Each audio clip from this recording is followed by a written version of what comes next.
Hey SEOs and content marketers, say goodbye to crazy spreadsheet mashups and experience unprecedented connectivity between your SEO planning and reporting data. Introducing Audience Key, technology for keyword mapping, content brief automation, and rank tracking that form an SEO strategy system providing unparalleled feedback loops between planning, reporting, and optimization activities. Put your time and energy into strategy, not data upkeep. Visit audiencekey.com and apply for a free trial today.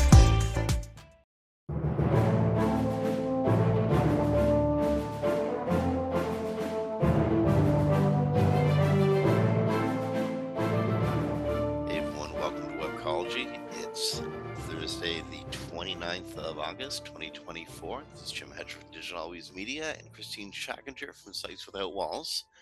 Hey, everybody. And it has been an incredibly long week, although you mightn't know that listening to our podcast because our most recent podcast got uploaded very late. All apologies for that, especially given it was the first session that we'd done after Google dropped its core update on August 15th. But we're back on track now. We're back on schedule, and this podcast recorded again live to tape on the 29th should be up awfully quick, and that's a good thing because we're still talking about the August 2024 core update, which is still rolling out, and while too soon to say anything actually definitive, there's promises, there's glimpses of hope. People, especially publishers who were mashed by the helpful content update almost like an entire year ago, and others who might have been moshed around back in March, there's signs of recovery. Like that's for real. They can have hope, right? Yeah, I hope they can have hope. We know the core update. John has told us to wait until it's done rolling out before we assume anything. Normally by now you would know for sure, like, hey, you got the rise, it's going to hold, but we don't know that for sure. Some people had reversals this week. So hopefully, also these are visibility reports, not actual traffic reports. Those can sometimes be a little misleading, although the hockey sticks are pretty definite. They're like huge. And if you don't do recovery, a hockey stick may not be familiar to you, but that's when you get back all your traffic and you get this massive spike in Google. So I would say though, on the ones I've been working on, I've seen recoveries for March, April, mostly. I've not seen much in the way of last year, but the ones I'm looking at are core updates from last year, not helpful content. So it could be they're working this in steps. You know, they did some recoveries from March, April, and now they're working backwards into the ones from last year. Yeah, there's a lot to unravel that I think has taken place over the last year, and it's sometimes hard to tell what Google is trying to do as they make different decisions, promote different parts of their algorithm, demote obviously really good sites in the promotion of less than really good information. But we're here now, and this is actually a fairly exciting time. Google announced Google released what's called Google Gems. It's AI expert service. We're going to be talking about that in a few minutes. We're going to talk again a little bit more about stuff that's happening during the core update and stuff that people at Google have been talking about in the last week. There's a lot happening in the AI world, but to start, if you're tracking web pages or URLs through Merchant Center, you might notice some shakeups in the URLs that were ranking well and ones that have a new code that have suddenly replaced them. Kristine, this story just came up, but there's a tracking code that is a query string code that Google's appending to some Merchant Center accounts. What's up with this weirdness? Okay, so first, so it's not, so people know it's not related to the core update whatsoever. If you see decrease in the rankings for items that you have in the Merchant Center, it's possible it's this SRS LTID query parameter that's being attached to your URLs. So these URLs are used to track things from Merchant Center. They show up especially in e-commerce stores like in Shopify. They also show up though in SEMrush and tracking tools like Google Analytics. So we were alerted to this by our sponsor, Tom Rustling, last night because he owns the tool Audience Key, which tracks your keywords and your page mappings. And they have discovered that most of the tools, what they do is they treat this as a completely new URL when it has the appended parameter. And so your main root URL will look like it lost traffic, while these appended URLs will come into your analytics tracking, whichever one you're using, Merchant Center, Shopify, GA, whatever it happens to be. And it will take data away from the original root URL. So Audience Key believes they have a way to solve this. He was going to come on the show today and talk to us about it, but he, being the CEO, got very, very busy today and was not able to. So if you are seeing a decrease in items that are in Merchant Center, know that you want to look for this query parameter. And query parameter just means a question mark, CRS LTID, CRS LTID, and see if that's on your URLs and try to merge that traffic. Also, Audience Keys clean this up so you can also check into them to see if you can get your stuff set up there. It's pretty inexpensive to track this while Google fixes it, because right now this is not anything you can fix. There's nothing you can do about it. It should not be affecting your actual rankings. It's splitting the data for the URL between the main URL and all the parametered URLs. So the main URL, abcd.com, got 100. They got 100 visitors in your old analytics, but now it's gone down to no visitors. But abcd.com slash SRS LTID. Question mark. I'm sorry, question mark. Query string. It got 10 visitors, and another one got 6 visitors, and another similar one got 4 visitors, etc., etc., etc. And you actually still got 100 visitors, but they've all been sliced and diced based on the query string assigned to them. Yeah, because it's not respecting the canonical for these. Because if you have variants in your own e-commerce site, you will have a parameter variance. You usually have a canonical that it goes back to, which is just the root URL. But this is Google Merchant Center appended parameters that nobody's supposed to see, nor are they supposed to be involved in being tracked. So they're not being treated that way. So they're being treated as their own unique URLs. So if you have 100 variants of a product, you might have 100 of these if they're all in Merchant Center. The two salient points here are you haven't lost traffic or rankings or anything, and it has nothing to do with any volatility you might see in your rankings. It has nothing to do with the core update. Two salient messages there. And like we said, Tom believes they have a solution, so you might check Audience Key out and just use it, as a confirmation. Are they good there? Because now your root is the only place the traffic is going to be seen, or is it not? If it's not, then you might have a core update problem or another issue. But generally speaking, if it's e-commerce in the Merchant Center and you see these parameter IDs, your traffic's being split up among the pages. It's awful when stuff like this happens because it creates like an analytics and it creates a big hole in your judgment. It's a nightmare. You have to instead of just glancing and understanding, you actually have to hunt and peck and do the math to put stuff together, and it takes so much time. Yeah, and you might not even know this is why you're down, because there's not a lot about this yet. And I don't think Google's been very public about it.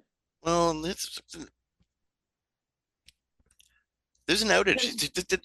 It kind of reminds me of the outage that's happening at Google Analytics right now, and it's been going on. Google Analytics may or may not be gathering data properly. It's been going on for a few hours, and not a lot of discussion about it because apparently not a lot of people are noticing. Yeah, I think I know where that is. So if the 6 or 7 people using Google Analytics 4, if your data seems wonky, that's because it may well be wonky. If you go look at it, you might notice. I haven't looked, set it up. I think most people can say the same too, by the way. Yeah, I saw a long thread in a private group yesterday about how none of their clients are using GA anymore. They don't even look at it. So, yeah, it's pretty bad. I In know a some lot of use ways, I it, think but that's unfortunate because there's actually it is. some good stuff in GA4 if you go looking for it, and if you put the work in to train GA4. If you go even further and integrate it with tools from Looker Studio, you get someone like Alan Connect to work on your analytics stack, then GA4 is actually incredibly useful. But out of the box, it sucks. Yeah, pretty much. And most people just if they have the money to have the people that could use GA4, they're moving mostly, from what I hear, over to Adobe. Because that's more helpful for them and it doesn't require that they have a data analyst who can set up Looker Studio. Yeah. Yeah, so that's where we're at. So yeah, so I think a lot of people haven't noticed because really a lot of people aren't using it. So So just to recap the last couple of weeks, we had a rankings complete glitch. Something was screwy with Google Search Console for a couple of days, for a couple of hours, and now we have the Google Analytics 4. Your data is probably going to catch up with itself, but it may not be recording its data properly right now. Problem. Um, Maybe the core update will help fix these issues too. sure. Yeah, maybe why not? We can be hopeful. We're optimists by They're nature, not right? related in any way, but who No, knows? and it could be a whole system update too. Like, Oh yeah, so good. Yeah, it could. remember they're layering these things on top of each other. Yeah, yeah, possibly. Okay, moving along. Last week we talked about governments, state and federal levels actually trying to regulate the development and the trajectory of AI.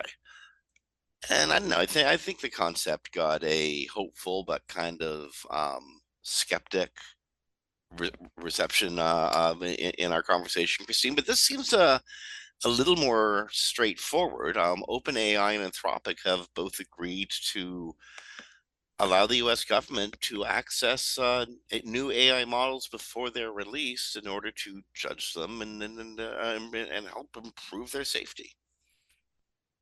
Yeah, they have, and they've also entered into the White House's work to secure voluntary commitments from these companies. So right now it's OpenAI, Anthropic, and I also believe no, that's a different. They signed a different document. Anyway, I thought it was Microsoft, but it's OpenAI and Anthropic.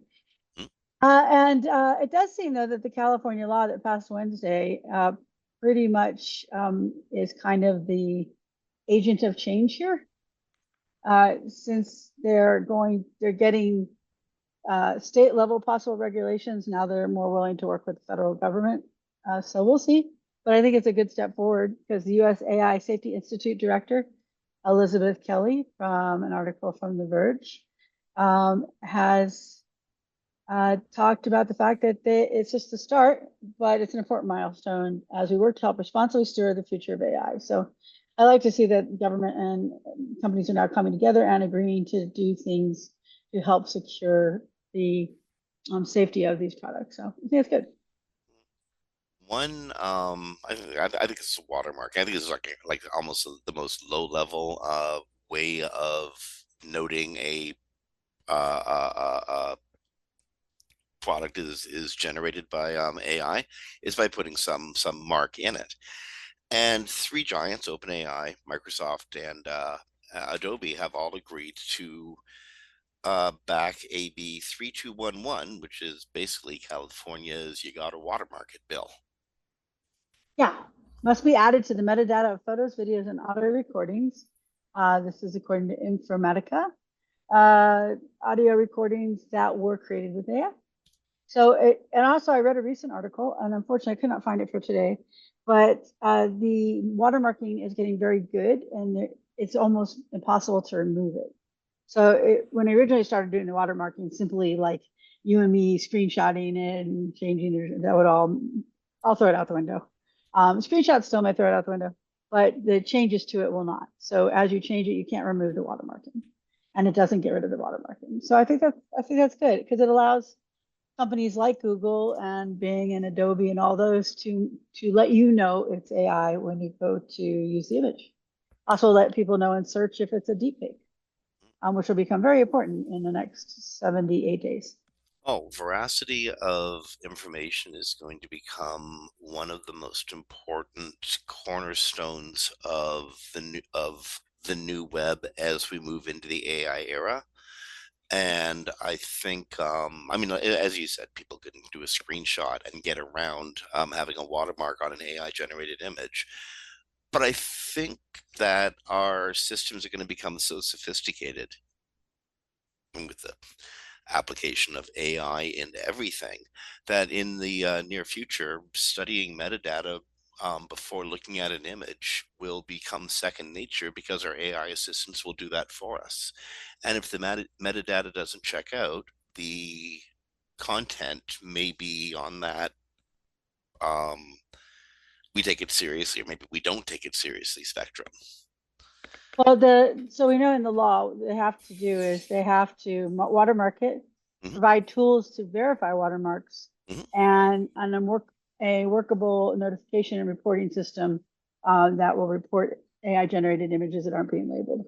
Well, again, hopefully watermarking becomes a foundational level of the new media literacy. And again, I'm assuming that that new media literacy is going to be partially facilitated by AI everywhere, because that's just how we do stuff, right?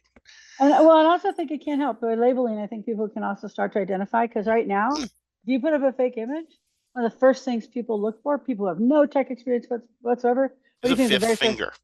Right, they look for a finger or hands being really messed up. Mm-hmm. So by people knowing this about AI imagery, it helps them identify it also themselves to be suspect from the beginning to double check it. So I think that as we have these identifications for watermarking and they like Google search images over time, your brain just starts to notice patterns. We're really good at patterns, our brains. And it'll be like, well, this looks kind of funky. That skin's really shiny, or there's a fifth finger, or that background doesn't seem Yeah, right. Maybe I I don't should know. check it out. Yeah. I don't think it'll be doing wrong. I don't think it'll be perfect. I just think it will help train people to be better to identify it for media literacy purposes. Oh, I very much hope so. I very, very, very much Yeah. hope so. But again, I got a feeling that if it doesn't have the watermark, the image itself won't check out in our what's going to become newfangled veracity systems, we'll call them.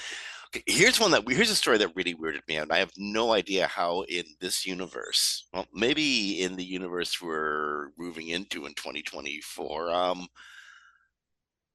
And again, this isn't a tech story, really, but it is because it's the environment that we work in. And it's an important story because you can't be throwing this kind of threat around. But Donald Trump has threatened to throw Mark Zuckerberg in prison for life because he reckons that Meta's chief executive plotted against him. Well, okay, so Meta suppressed claims that the 2020 election was stolen. And after January 6th happened, Meta absolutely clamped down on mega content and kicked Donald Trump and his team off the platform, even though Donald Trump is still Disinformation. technically the sitting president. But yeah, he clamped down on all the misinformation around Yeah. the Wasn't for nothing.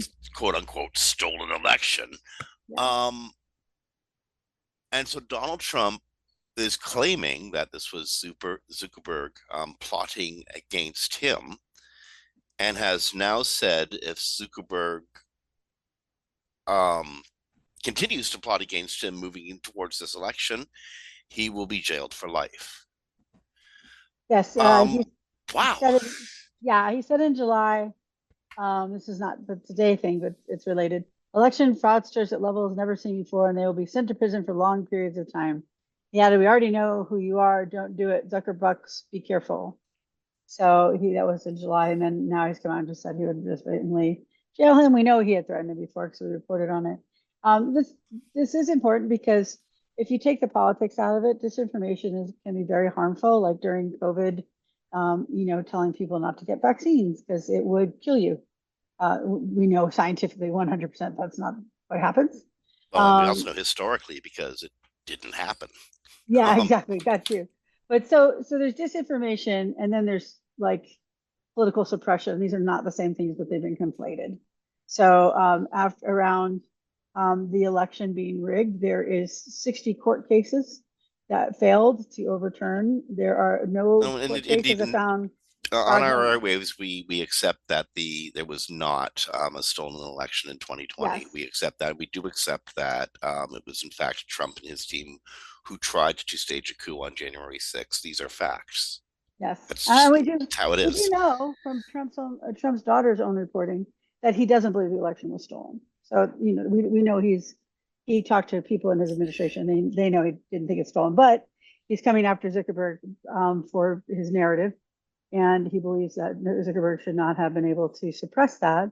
But he's not the government, so there's no 1A first day protection.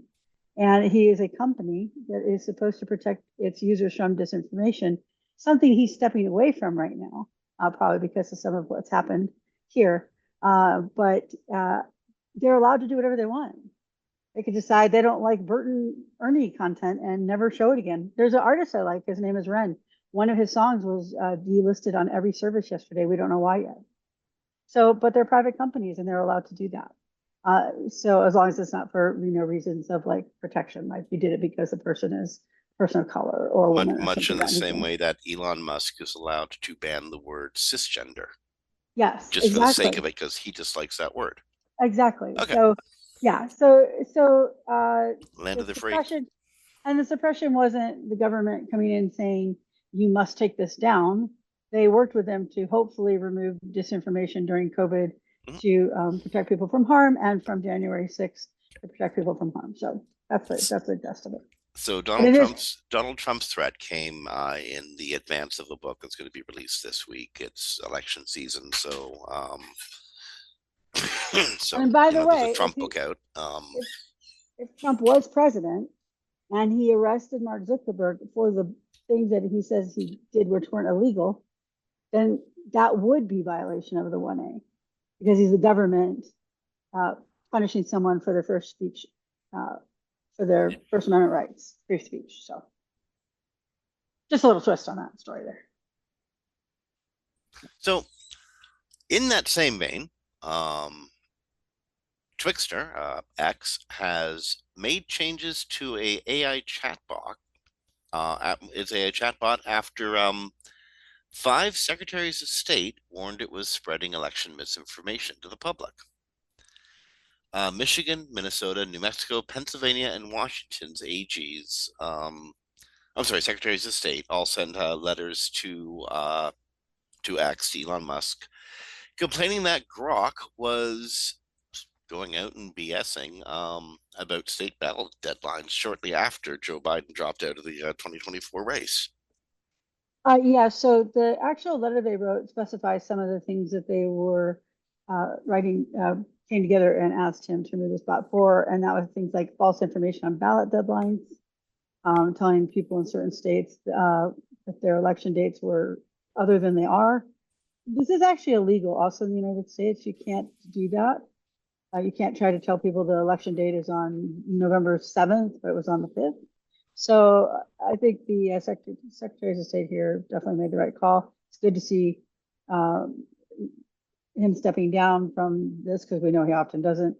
The bot now will tell you to go to vote.gov to check out election information, which is good. Vote.gov is a very legitimate, neutral website that just tells people how to find their elections, how to register to vote, how their ballots work, things like that.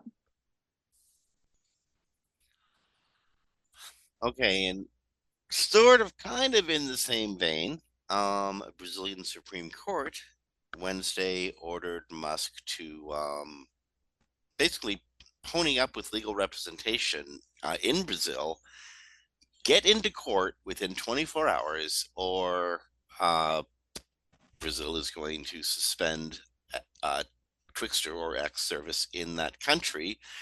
This is over a legal disagreement Musk is having with the nation state of Brazil, in which he has, I'm sorry, in which he says Brazil has threatened his legal representatives. Well, they Confused have. you won't be after this episode of Soap. That's so funny. Um, so basically, it's similar, but it's another country, right? So disinformation was flourishing. They told him he had to, respect the laws of their country. He pulled out all his employees, shut down his operations, and said no. And they said, okay, well, here's what we're going to do. So that's where we're at. The too long didn't read version. So it's a disinformation thing, but it's a different country, and he is doing what he normally does, which is tell them that it's freedom of speech, and even though it's a different country, it doesn't have a 1A. He will not follow their censorship orders in quotes. So, but the service would remain available for users in Brazil until this is decided in the next, well, today. Say next 24 hours, but The today. judge said 24 hours, so it better be Yeah. decided quick. Yeah. So if you're in Brazil, you may not, or if you advertise to people in Brazil or you handle accounts in Brazil, there may be no more X in Brazil. The judge sounds pretty definite that they will shut it down if he doesn't do what they say. Okay, And so he again, doesn't sound like he's going to do it. it's a pattern of behavior thing. Yes. That's sort of kind of what I'm getting at. Just Yeah. mind blowing. Okay, I want to jump ahead a little bit in our story grid, because I'm just bubbling over with what I think is actually really the biggest story of the day. Yeah, I agree. Um, Google has released what it's calling Gemini Gems. But by the way, before we go any further, Oh, I if thought you were anybody doing out there another is one. wincing, do Oh, not let engineers name stuff. no, true. True. But I thought you were Gemini doing a different story. Gems. Okay, so no, this is huge. Whether this works or not, whether this becomes the dominant way that chatbots are used to interface with the greater internet and with the public, I don't know. But it's the first time any of the big houses has made such a bold move around the use and definition of chatbots. But before we get into that, real quick, we should tell people that Gemini under Gems will allow you to create AI generated pictures of people again. Just That's as what, okay. Well, this is just where as we're going. restrictions. Yeah. Gemini under Gems is going to let you do a whole bunch of stuff. I mean, including allowing you to do Ah, generated okay. pictures of people, although within really strict guidelines, incredibly strict guidelines. Yes, if we remember the last time they were letting slaves be Nazis, it was a very bad scene. Yes, So yeah. Well, yeah. SpongeBob Brown Shirt was Yeah, really not good. disturbing. Yeah, not good at all. Okay, so Gemini Gems. Can't get over how Okay, for badly those who named don't know this why we're is. laughing, there's something in SEO called hidden gems, which is surfacing Reddit and Quora and user-generated content in search results, which has nothing to do with Gemini gems, Well, and Gemini is their AI model. So they are not related in any way, except that there's they're made that by too, Google. but I'm laughing because I took my instruction in English classes quite seriously, and you are really careful with your use of words. And Yes. okay, so Gemini Gems, and Gem is clearly a contraction of Gemini in this case. Gems are little well, AI experts you're going to be able to create inside of this Google I'll call it an agent box, for want of a better term. Google's created a space in which you can create and train AI chatbots to be your expert, be it your workout instructor, your art instructor, your writing, your co-writer, or as Roger Monti was speculating in Search Engine Journal earlier, your SEO coach. Um, Google is handling information and its AI's interface with information differently than OpenAI, Anthropic, and other AI Well, but OpenAI, since companies. Chat GPT-3 has had the ability to create expert chatbots. Mm-hmm. So it's going to be differently handled, but and presented, and the UI is different, but it's not a new concept. No, but again, the way Google is packaging it and releasing it Yes, yeah. is a new concept, and Google is openly saying we are letting you, the home user, create your expert. which is, I think, difficult and somewhat misleading language. But the intent of what Google's doing with gems, with Gemini Gem, is quite clear. In the long run, this is about replacing huge classes of expertise with information gleaned by AI. So the three areas that Google right now is saying it's promoting is coding assistance, career planning, and content. I can't get past the fact that all this is based on large language models, and ChatGPT's coding information is wrong 52% of the time. So I don't know that these are great ideas. They sound great when you read about them. It's like, with GEMS, you can create a team of experts to help you think through a challenging project, brainstorm ideas for an upcoming event, or write the perfect caption for a social media post. Your GEM can also remember detailed set of instructions to help you save time on tedious, repetitive, and difficult tasks. Except we know that that people who write ads with AI have much lower conversion rates on their ads. We know people don't generally like the thought of using AI. We know that code is often incorrect. We know that it's a large language model, so it's often incorrect. Gluing your pizza, your cheese on your pizza, and drinking your urine for kidney stones. So I feel like there's all this rush to make some sort of product that people will use that's useful to them, because right now they don't have that, and that's why the market is looking for a big pivot and course correction. But at the same time, is this really going to be a good thing? Because the hallucination thing has not been solved. It's a feature, and I have a great explanation as to why today. I think good or bad's irrelevant. I think I don't at all. I absolutely do. It's going to happen, whether it's good or bad. Will it be sustained over a long period of time? I don't know. What damage will it do in the meantime? That's what I mean don't by know. good or bad. Yeah. But it's going to happen, and even if, when Google Plus shut down, the idea of social networks like LinkedIn, Facebook, and others persisted. They continued. Even if Google Gems doesn't work, somebody is going to take this model and this idea, and tomorrow they're going to react to it. Maybe they'll do it better than Google does it. The market will definitely determine which way this goes, because if people don't use them, like currently, they're not really using anything that's out there. That's why Goldman Sachs put out a report to stop investing in large language models, because they're too expensive and they're too erroneous. Well, you're right. Yeah, there's no cost recovery for the investors is the problem. No, people are using the AI models; they're using them all over the place, but there's no cost recovery. It's too cheap to use AI. It's too cheap to use it for us and too expensive for them. Yeah. But here's the thing. So I saw this excellent video yesterday on why hallucinations happen so much, and it's really simple explanation. How many R's are in strawberry? Several. 3, right? Sure. S-T-R? Yeah, strawberry. Exactly. Yeah, 3. Strawberry. You're not looking at it, so you have to spell it in your head. I get that. That's no problem. So every model gets this wrong. They say 2. They do not say 3, because every letter is a token with a different mathematical number. Now, the R's and R's that are next to each other are given the same token, so it knows there are 2. But the R in the beginning of the word doesn't get the same token. It's a different one. So then that gets a different token, so it doesn't know it's the same as the others, because it can't read R's. It doesn't read context. It doesn't know words. It knows the tokens that it puts together to create small shingles of words or to do individual letters.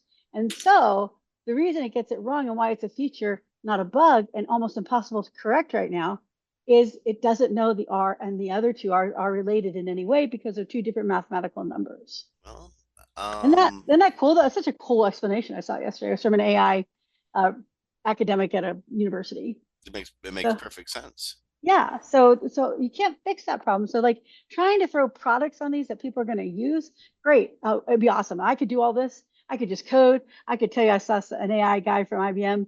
I just tell it to make these borders thicker and it does the HTML. All that's great until it doesn't work, or it's wrong, or it's very important. Something you really needed good information on, and you don't get it. So do users keep using it? That will be the big question. Well, here's what I think managers are looking at. if it does the work of 10 people and is wrong 1 out of 10 times, I need 9 less people. All I need is one person to police the output True. and to edit it and to check it.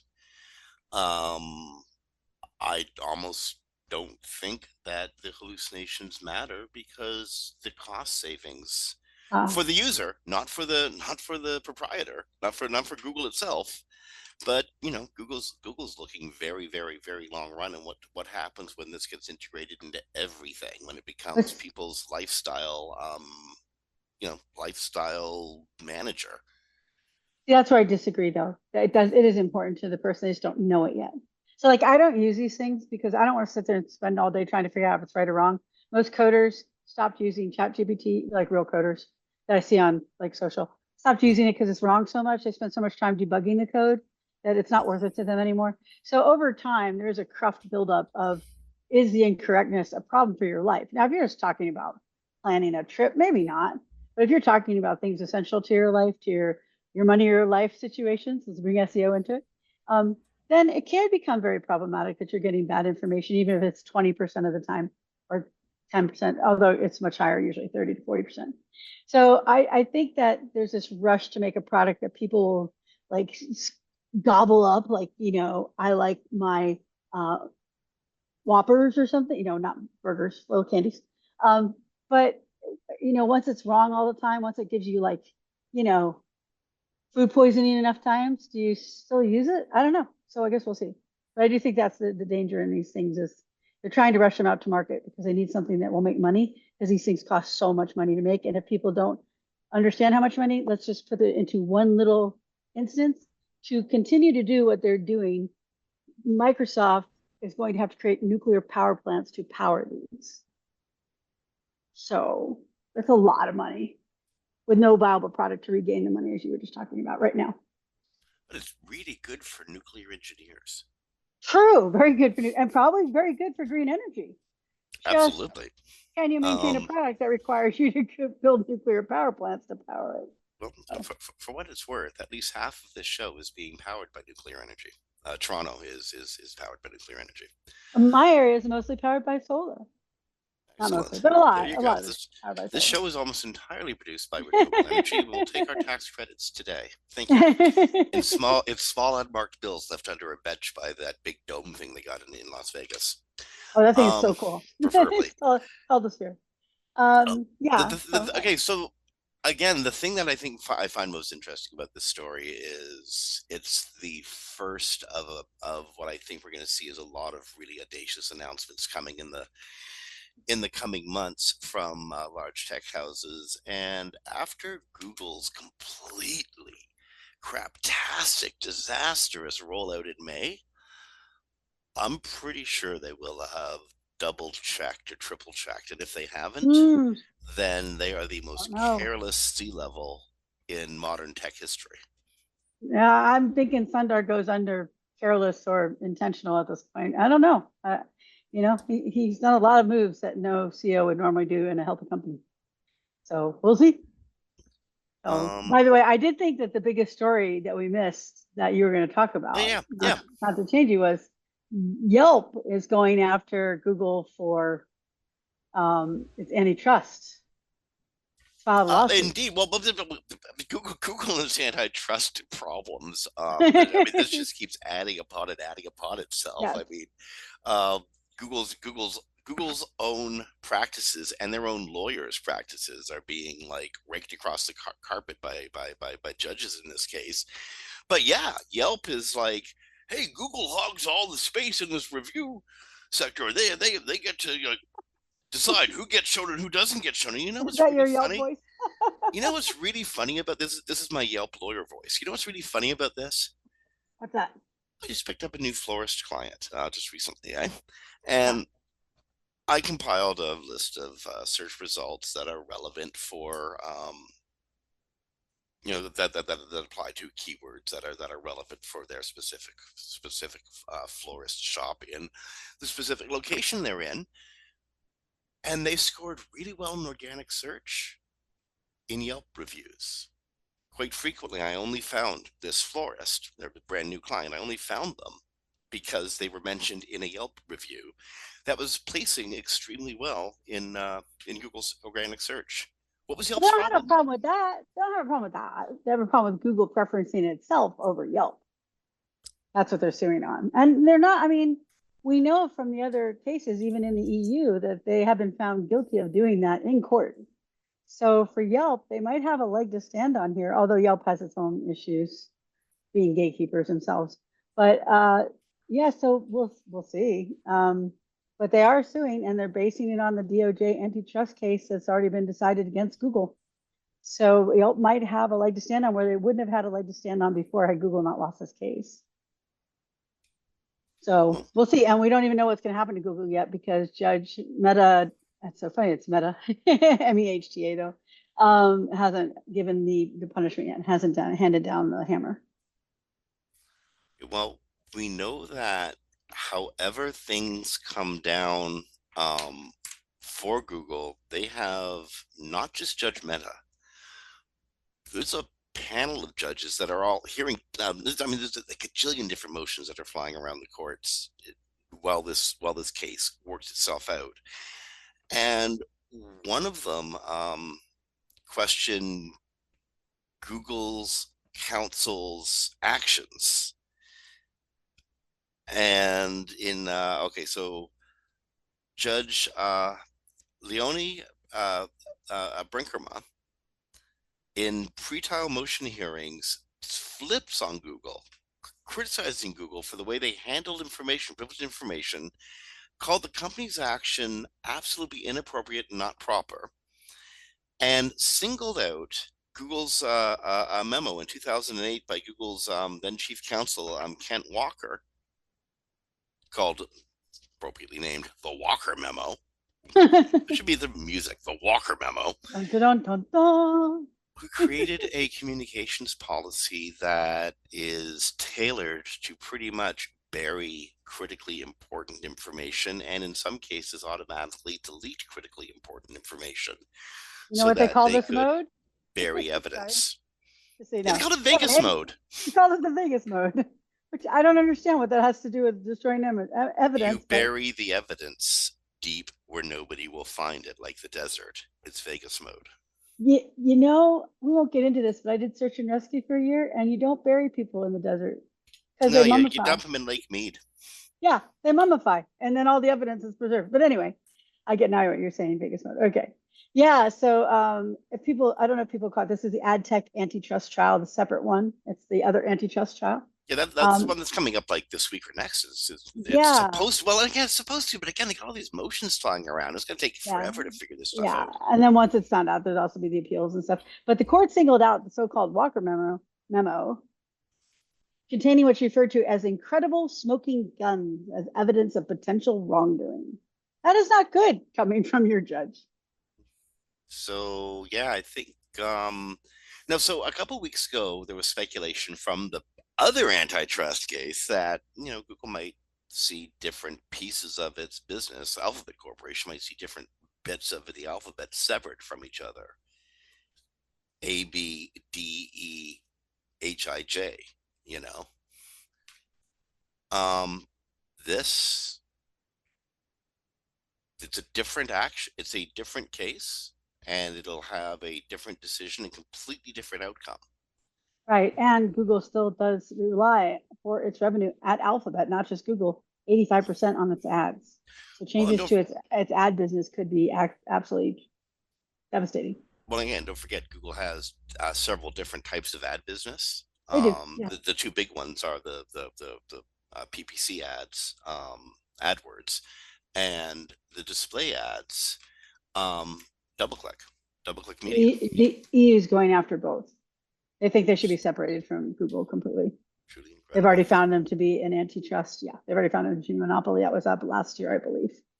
So anyway, we'll see what happens. It's going to be a year of changes for Google. It is odd to me, and I don't have any reasoning. I'm not trying to draw any conclusions because I do not know why. But Google has successfully mounted, like they have the largest lobbyist group in DC for Yes. most of its existence to avoid these kind of cases. And suddenly, not only they're not avoiding them, but they are losing them. So it's kind of interesting to see. Also, Here's partially the here's DOJ is really prosecuting them now too, when they haven't in the past. well, it's not about feeling like prosecuting them. I part of my work has me spending time working with government, and again, it's a completely different regulatory scenario than the United States, but it takes a long time to get things done legally. It takes It a does, very long yeah. time to get things done legally, and it's not a reluctance to prosecute as much as it is a you've got to gather a crap ton of evidence, and just because somebody says so doesn't mean that the government can react, and government does not want to mess with business. And Like there's business has to do business. yeah, there's a 1,000%, and that is 1,000% actually probably has a lot to do why it hasn't come to fruition before. But DOJ, the head of this particular group, does have a specific stated mission to go after monopoly because they become too big, and I don't disagree. So there's both. That you There's reminded me both of the of point I them. was going to make. Lobbyists can't change law. What they No, they can can do help is put pressure. stuff off. Yeah. They can introduce hurdles. They can introduce questions. Mhm. They can make you hold hearings, but eventually you run out of. They run out. It's just you run Yeah. out of runway. There's nothing left, and And, then the repercussions happen. and we know that sorry, Live Nation and Ticketmaster have been told they have to break up, and they were approved by Congress. And now DOJ has gone after them as a trust issue. So there is a focus on from our DOJ right now to break up companies that are causing consumers massive issues. Like my friends could fly to Seattle, San Francisco to see a concert and get 2 nights hotel for cheaper than they could see it here in Vegas, same concert, Hmm. because Ticketmaster pricing and their lock on it. So yeah, so there's both. There's both are going on right now. So, and by the way, can I handle the quick next transition? Sure. So two things we talked about with Google, naming gems something that already is named gems, Um, and the issue of hallucinations are an issue for Bing and Microsoft right now. So Microsoft is rebranding its AI once again. We do not know to what. It started as Bing Chat, then Copilot. In all its products, it's called Copilot. And now they're going to change it again. That's a lot of rebranding in less than 2 years. well, this is a company that started off as Microsoft Search and then rebranded to Live and then rebranded to Bing, which Wow. incidentally we're going downhill in our rebrands. Yeah. Like made less and less sense every time they did it. And then they introduced the AI feature. And I forget what they originally called it. It was something Bing incredibly Chat. silly. What did they call it? Bing Chat. Bing Chat. Okay. Bing Chat. And Bing then Chat. Bing Chat sounded, I guess, kind of cute and It's not like a trite. big product. Yeah. It's not like And so something they doing introduced. They search. made it a serious name, Copilot. Yes. It will co-pilot all your needs across all our products. And yeah, I don't think people really got behind that name either, or above it, or under it, or around it. And yeah, now they are rebranding. I remember the day when Microsoft was introducing like new operating systems, and they were naming them after ski resorts. There was I Whistler, there forgot was about that. Blackcomb. Yeah. This is all their secret I names. All forgot their about that. secret names Yeah. involve ski resorts. So look for something like that. They're gonna come up with like some thing that, you know, well off, well well paid Pacific Northwest types are into. Maybe the names of sailboats or something. Maybe, could be. But Yeah. they're rebranding. We don't know to what yet. It costs millions and millions of dollars to rebrand, so it's a big expense. So hopefully they'll stick with this next one. We'll find out. And Microsoft then Catalina. and then under the hallucination issue, there is a reporter in Germany who was accused in Copilot as being a child molester and escapee from a psychiatric institution and a fraudster who plays on widows. The person, the German journalist, was covering those stories, and the large language model associated the stories with the person and said the person did it. And this isn't the first time it happened. This has also happened in ChatGPT, and there's a man suing over a very similar issue. Again, we have the problem with large language models don't read and understand what they're reading. They don't understand context. They use mathematical numbers to associate things, and these got associated with him. in the large language model. And so when you went into Microsoft Copilot, this guy would come up as this horrible, horrible human being when he was just covering stories of other horrible human beings. So hallucinations are really going to be the big, I think, crux of where large language models go, if they can fix it or not. And so far, they can't fix it.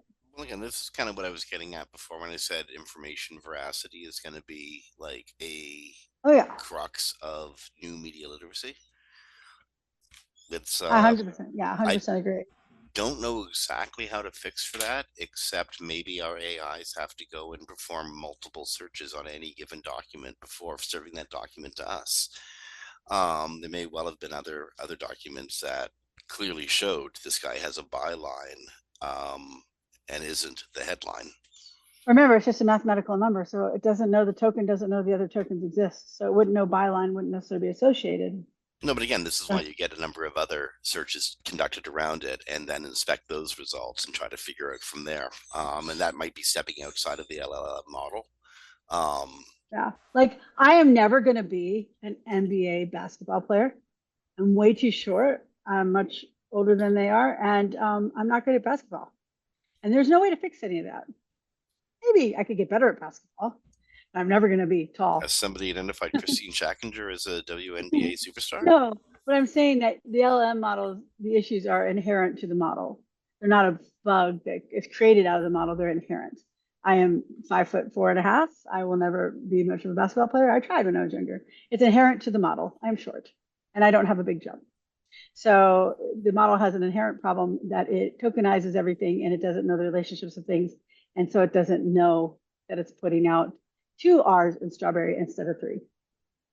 So, Well, if this was a Disney movie, not only could you be tokenized, you could have a really good coach that would help you overcome these things. I could have like a magic fairy make me jump 10 foot. That'd be kind of cool.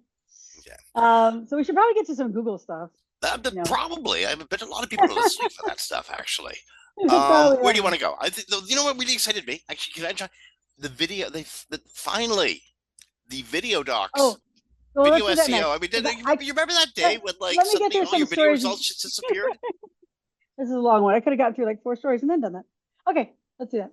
Oh, that was a big one. I'm sorry. This was like so meaningful to me when I saw this happen. So I don't know if you've gotten it yet. Google does this themselves now, and it's terrible because the audio on it never works. It's called a Google Watch page. And the Google Watch page is if you go to click a video from Google search, it opens up this white page background with just the video on it. And then you're supposed to listen to it there, not go to YouTube. The problem is the video audio never works. So then I have to go to YouTube anyways. But if you're trying to figure out what Google's doing, if you can catch this live, you go click on one in Google results and you get this blank whitish page.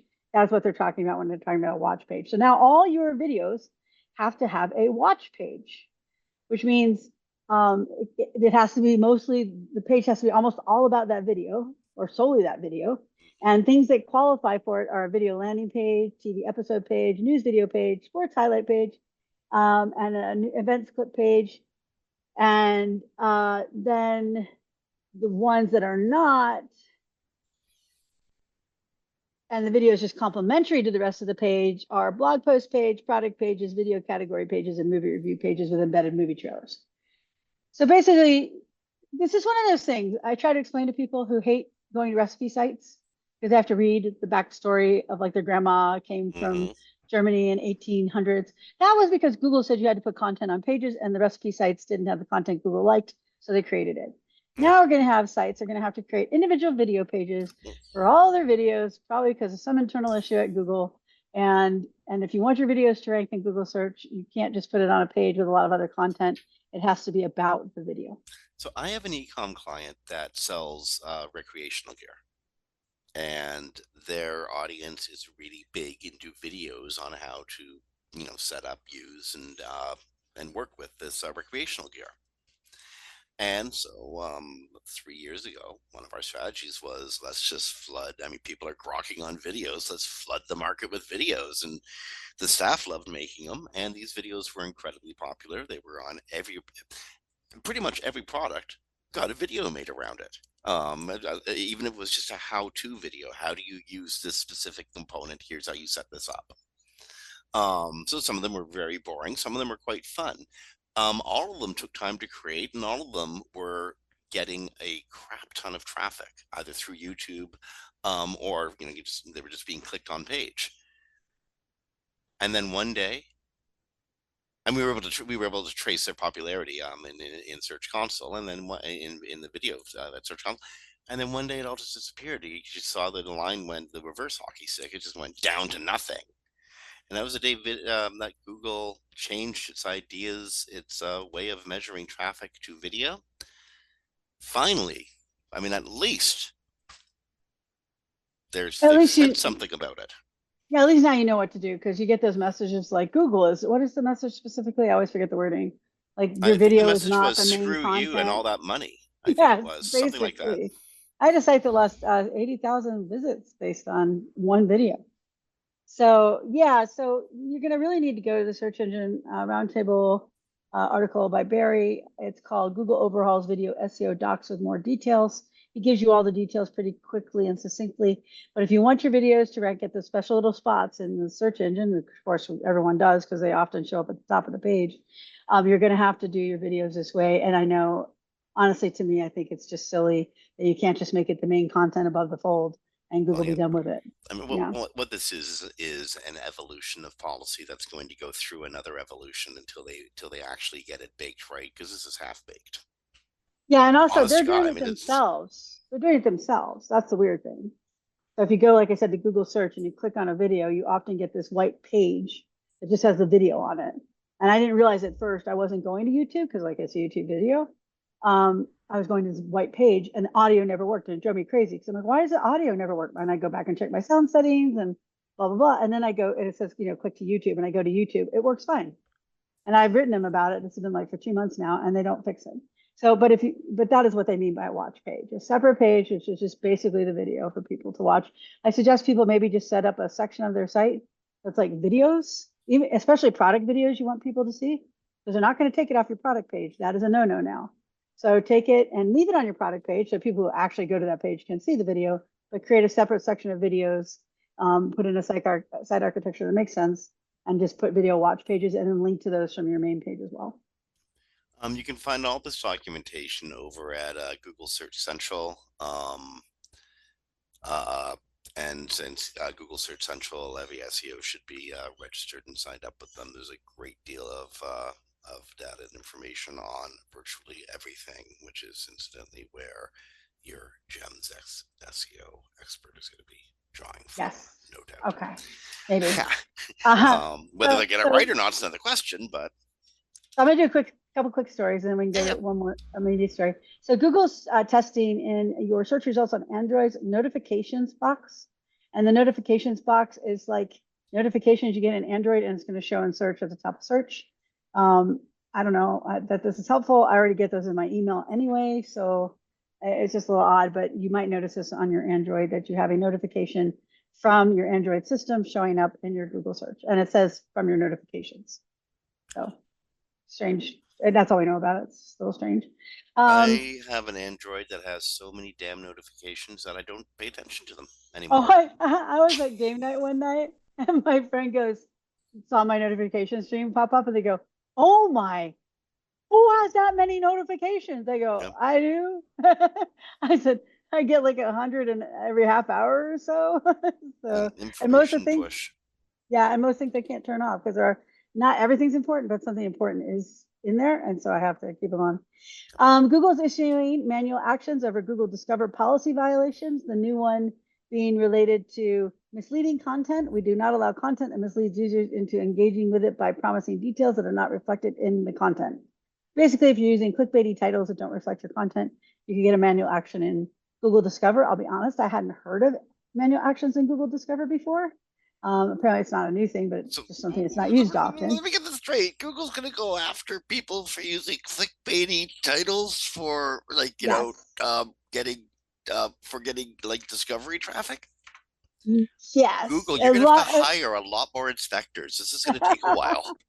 As long as it doesn't match the content. If it matches the content, then it's okay. Like 10 million people did this. oh my God, is okay. But unless in your article it says 5 people did that, and then it's not You think okay. maybe Google can get a bunch of gem experts to do this for them? I'm a Gemini expert, Gem. I can see the jingle now. Oh yeah, I don't want to be watching MSNBC for the next like 2 years just from that quick clip alone. It's terrifying. So you can get a manual action in Discover, and there's a set of them. You can see them. And the article from Barry, Google issues manual actions over Google Discover policy violations at Search Engine Roundtable. They list all of them, but the new one is based on misleading content, and we don't allow content that misleads, probably in advance of the election. So if you get a manual action in Google, it acts like a manual action anywhere else, and you have to resolve it to get it back. I don't know that you have to write a reconsideration request. That wasn't mentioned, and regular search you do. So we'll get clarification on that later. So Barry found himself, Barry, who writes all these articles that we love to report on because he does such a good job. Barry Schwartz. The great Barry Schwartz, who's written 45,000 articles. Did you see him post that? Holy cow. I wrote 150 and felt special. So AWS 3, S3, not the current CloudFront, blocked Googlebot from accessing his images. And in Barry's post, images are very important. He does Twitter screenshots and screenshots of information from Google, quotes, things like that. He lost 83% of his impressions. He's now moved to CloudFront in AWS, but he did not get his traffic back even once AWS said they fixed it. So if you're using AWS 3, they have fixed the bug, but well, maybe not bug to them. They thought they were doing security. But by blocking Googlebot, ImageBot, which is separate than the regular Googlebot, they cause people to lose their image traffic. So check if you have a big drop and you rely on image traffic over the summer that you did not have this happen. And if you are in AWS 3, you might want to move over to CloudFront just because you may not get all your image traffic back.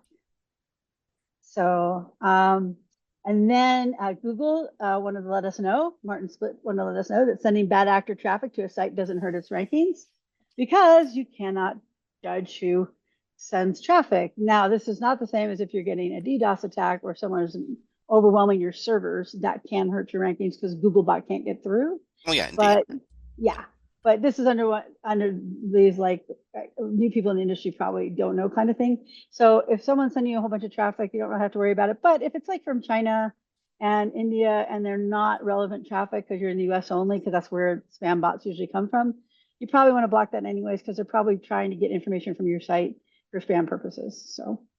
So in this case, I'm sorry. No, go ahead. Well, I mean, Google doesn't use user interaction on page as a direct ranking signal. So you could have like 50,000 people show up at your page, and Google's not going to go, "Oh my God, 50,000 people like that. Let's make them number one." It doesn't happen that way. Exactly. I mean, it might influence Google's ideas on how often it should go look at the page, but it doesn't. It's not a direct ranking factor in any way at all because it's so easy to manipulate. And also, Google knows that bad traffic is bad traffic usually. That's why Cloudflare has all these bot protectors. This reminds me a lot of what they were doing with links post Penguin, where we recognize this is bogus, so we're just going to ignore it. Do it all you want. Do it 10 times. We don't care. Waste all your energy. We don't care. That's kind of what they're saying, right? We know it's bad. Yeah, we know it's bad. Yeah, definitely. So, so going on to bad things, the Google Local Maps panel tests expanding in search results. So you click on the map from like the business thing, and then it expands into search results. And suddenly covers all the stuff you're looking at. Yes, I got it this weekend. I was trying to find the local Costco gas station. Yeah, that's a dumbass UX move. It was horrible. Also, because usually when I'm using my phone in that way, I'm trying to use it quickly. It's like, on the phone with a friend, hey, where are we going to go eat or something like that. And the fact that it not only doesn't, it's overlap, but the map, when you first hit it, redraws itself like with a secondary image. So it's not even like a smooth transition. And then it overlays everything. So you're like, where did the directions go? Where did the addresses go? I'm on my phone. All I have now is a map. And also because I asked about local gas station, Costco near me. Costco gas stations near me. It put every price for gas on every gas station in the vicinity, which is like probably 50 of them. And like, all I wanted is to figure out where a Costco gas station was. And now I have this map that on another map, and I can't see what A and B and C are. And now I have all these gas prices. It's just horrible. It's a terrible experience. Google, if you're listening, do not expand this. It is awful. I it would make me actually not use Google Maps in the browser, which I use all the time. I don't like the app. I like it in the browser. So, do you want to go on or you Yeah, want here's to? one. Here's what I think from the new SEOs were chatting file. Um, it used to be, I guess, canon knowledge in the SEO world that you needed to have a minimum of 250 words on the page, and if you went over 3,000, Google would kind of stop caring. That was known by everybody. Yeah. And it also used to be known that you only wanted to have so many links leading off the page because, if you have more, then Google will look at you funny. And if you have less, And, Google just won't take you seriously because that was just known. and that Thing might have been is, true at the time because Google was pretty much of an infancy and it had very poor, it didn't have the algorithms it has today. So there might be some truth to that. you know what? I think the minimum text on a page, 250 words, then Google will actually, maybe will rank that as an article content. That might have been serious, but needing Yeah. 250 words on a page to get a ranking in general, I think it No, was that's always not. bogus because maybe you don't need Yeah. 250 words to describe something. Yes, that's very Um, true. Yeah, that's and so very true. I these worked things, with a but anyway, site like that. these were so important for SEOs, and Yes. when this would have been so important would have been back in the early 2Ks. We're talking like 2005-ish or earlier, even then. Like beyond after that, Google's much more sophisticated, eh? So I guess recently it's come up again, and John Mueller's had to address it while trying not to roll his eyes too vigorously. And long and short of it, words and links do count, but Google don't count them. It doesn't actually count the number of them.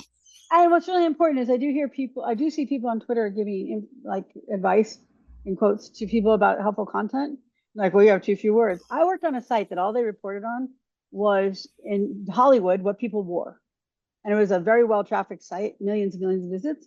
But the articles are very short. It's like they wore this, they wore this, they were at this event. That was it. They ranked perfectly fine because Google wanted to make sure there's an intent match. Not that they cared that they expanded that into a 500 word recipe story, right? So you're 100% right. And so Grandma people did should, have to hand stitch that clothing. they did. But just so people know, this is not related to the helpful content update, the length of content that you have. They want to know if you meet the query, not whether you put in 500 unnecessary words. Yeah. So so something Do you else want to be? Google's doing a couple real quick stories. So I know we're getting kind of close to time. Mm-hmm. Google may now use your OG title for your title links in search snippets.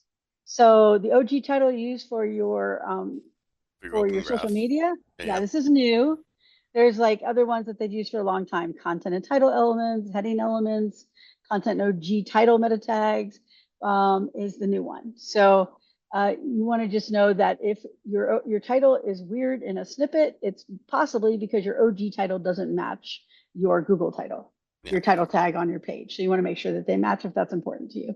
And also, if you find that Google is changing your title snippets, and Google will do this, if it doesn't like the way you've written your title, it'll write the title because it thinks this describes the page better. This may give you an indication of where it's drawing info from besides the body text itself. But it's really That's a cool really that good Google's tip. identifying this is where we're taking it from. It is because sometimes they're rewritten very, very badly. Like Mm-hmm. at a site that did APIs and they took API out of every title. So at the time, So that's funny. yeah, That's yeah, terrible. yeah, it's terrible. Their rewrites are never good, actually. They're never ever good. But now you could go check your OG title and see if someone left API out of your OG title.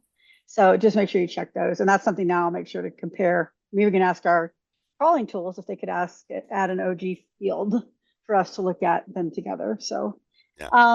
so moving on real quick to things like it's going to be a weekly thing for us now. New question, why? If Google gets an empty folder, it doesn't generate URLs to crawl in the empty folder. And if it Well, gets there's a nothing there 404, to look at, right? yeah, exactly. That was a question someone asked John, so we want to report on it because John did answer it and Barry wrote about it. So obviously it seemed important at the time. But does Google crawl subfolders in a URL path which don't have pages? Would it be a problem? But there's nothing to crawl in the There's nothing subfolders. there. There's not even a 404 there. There's nothing there. Yeah, There's not even a URL they crawled because a folder yeah, isn't actually a URL. yeah. there would have to be an index page that went with that folder to be a URL. Yeah. Yeah. Well, I mean, you can have a folder URL, but there's no reason for Google to index it if it's empty. There's nothing there. So Google wanted to let you know they don't make up URLs when they crawl your site. This is different though than if you have a dynamic site where it can generate URLs through your code, which I had a site that had generated 2 billion URLs off of 2 million products. So these are different things. This is you have an empty folder and Google cannot index anything, so it's not making up a URL. So they don't try variations of URLs. Another quick thing, your login page as a site link in Google search results, that can be like hugely important. You have sites that have logins, right? Like Google, right, Jim? I called you Google.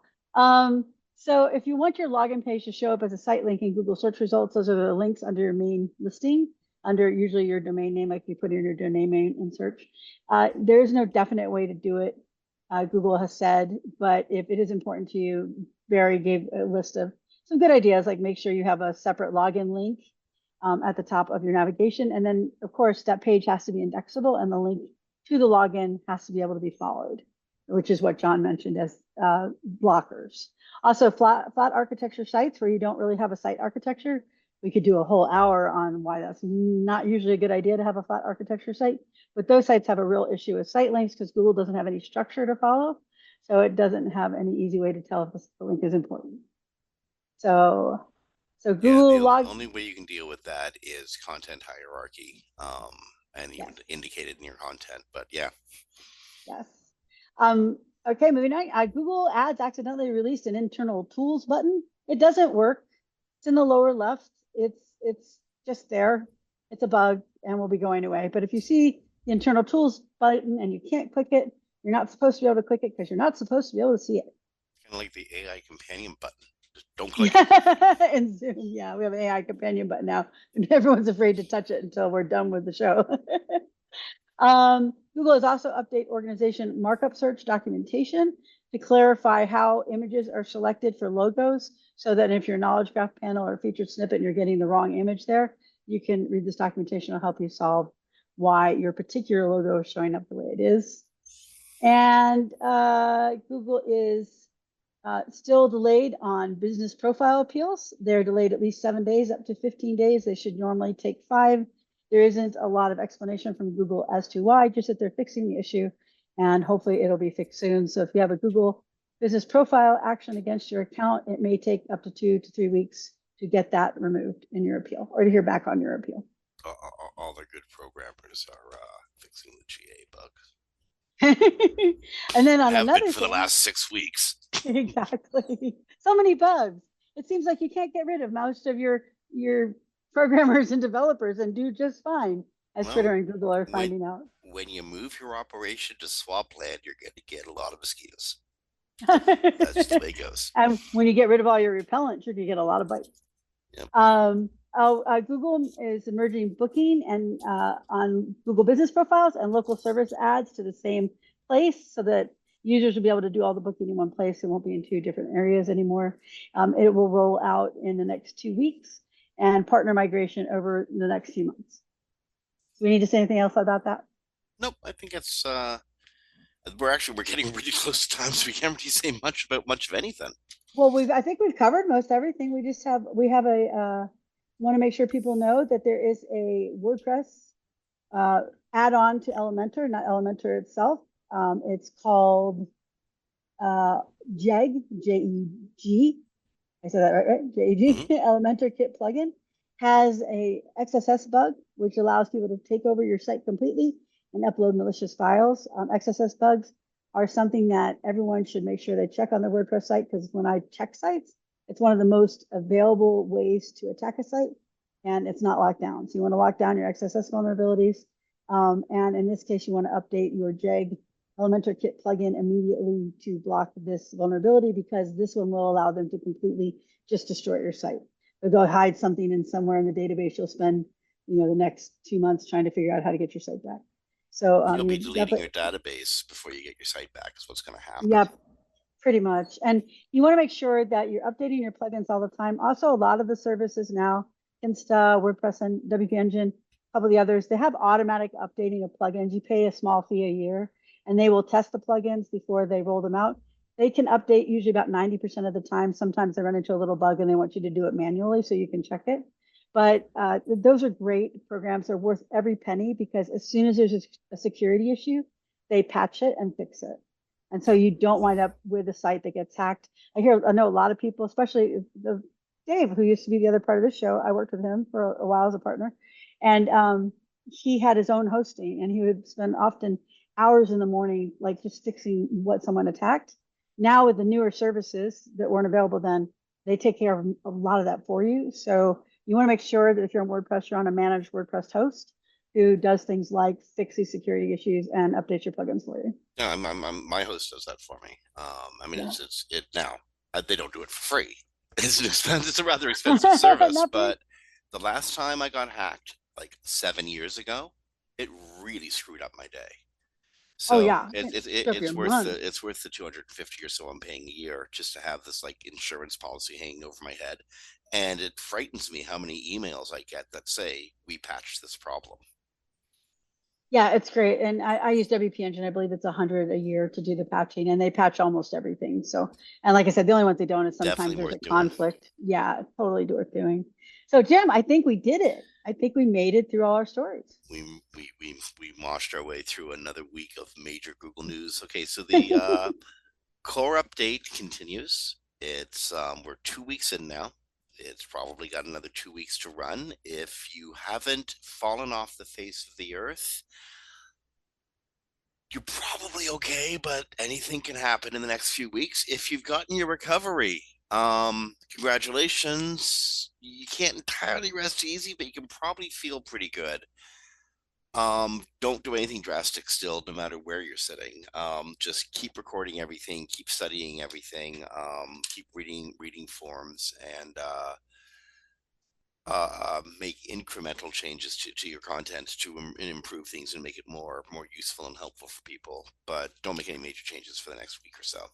No, don't. And if you lose what you gained, don't freak out because they pulled back and then gave that traffic again this week. So last week people dropped and most of those Yep. people regained it. So they're doing a lot of, I think, things at the same time right now. Sometimes with the rollout, it's the first 2 weeks is pretty much set and done, and the last 2 weeks is just them refining it. But in this case, they've specifically told us do not assume anything until it's over. And you can know it's over by going to Google's incident involving ranking report. I don't know why they just don't call it something simple. Or just follow Barry Schwartz on any social media or LinkedIn, and he will announce it as soon as it's over. You'll know it's over because everyone in the SEO world's going to freak out that it's over. That's how you know it's over.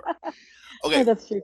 We got to get our ways out of the studio. So, on behalf of Kristine Schachinger from Sites Without Walls, Jim Hedger from Digital Always Media, you have been listening to Webcology, recorded live to podcast on the 29th of August 2024. Friends, honest to goodness, summer is literally almost over. This is the long weekend, so get out there and enjoy it. Special thanks to our sponsors, Audience Key and Wix Studio. Special thanks to Ricky and Brasco in the studio, and Darren and Brandy in the front office. Biggest love to you all. Have a safe and relaxing long weekend. Be well, be kind to each other, rank well, and we'll talk to you next week. Bye, everybody.